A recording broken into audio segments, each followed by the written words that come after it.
Today's reading is Nehemiah 4 through 6. Nehemiah faced the intimidating task of rebuilding the walls of Jerusalem.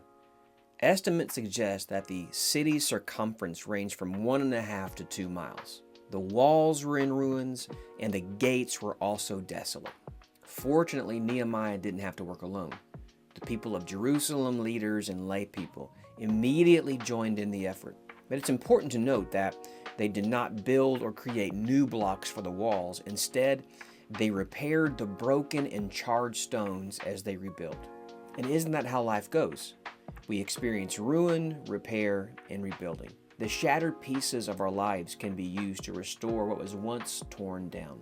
Restoration begins when we, like Nehemiah, weep over the ruins. There can be no restoration without repentance. Once repentance occurs, the next phase of restoration can begin.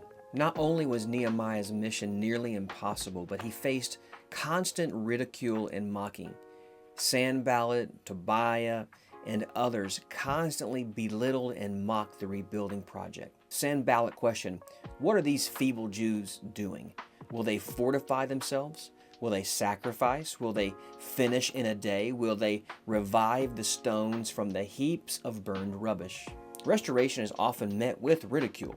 Some people prefer to see others fail rather than witness their comeback. The devil, too, desires for people to remain in their sinful and desolate conditions rather than be restored. Sanballat asked this question: can they revive the stones out of the heaps of rubbish?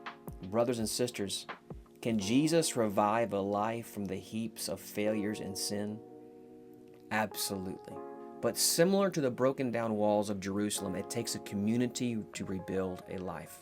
The Apostle Paul wrote, "Brethren, if a man is overtaken in a fault, you who are spiritual should restore such a one in the spirit of meekness, considering yourself, lest you also be tempted."